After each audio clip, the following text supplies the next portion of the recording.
Hello বন্ধুরা, তোমরা সবাই কেমন আছো? তো বন্ধুরা, আশা করি তোমরা সবাই ভালো আছো। শুক্লাজ বাঙালি ঘরানাতে সবাইকে স্বাগত। বন্ধুরা, আজকে আরেকটা রেসিপি নিয়ে চলে এসেছি। মাছের তেল হালকা আছে আর ফুলকো দিয়ে আমি পেঁয়াজ দিয়ে কাঁচা লঙ্কা দিয়ে ঝাল ঝাল করে রান্না করব। তো তোমরা সঙ্গে থাকো। এখানে কড়াই বসিয়ে দিয়েছি, কড়াই গরম হয়ে গেছে। এখন আমি সর্ষের তেল হালকা করে দিয়ে দেব, বেশি দেব না, হালকা সর্ষের তেল দেব। সর্ষের তেলটা হালকা দিয়ে দিয়েছি।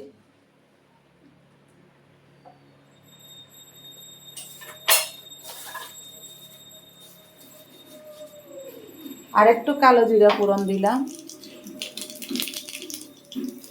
যেহেতু মাছের তেল আছে বন্ধুরা, আমি তেলটা খুবই কম দিয়েছি। লঙ্কা আর পেঁয়াজ দিয়ে দিলাম।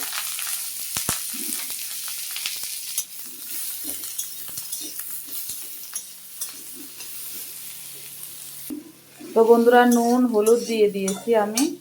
এখন পেঁয়াজগুলো হালকা ভাজা ভাজাতে এখন আমি ফুলকো মাছের তেলটা দিয়ে দিলাম।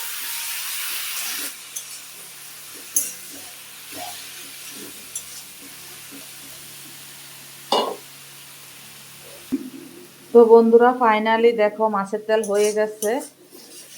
এক্ষুনি গরম গরম ভাতে আমি সফট করব। বন্ধুরা, গরম গরম এক থালা ভাত খাওয়া যাবে ফুলকো দিয়ে।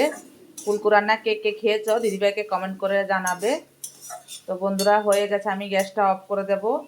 ভালো লাগলে like share comment subscribe notification করে দেবে। টাটা বাই বাই, সবাই সুস্থ থেকে ভালো থেকে দেখা হবে নেক্সট ভিডিওতে। টাটা।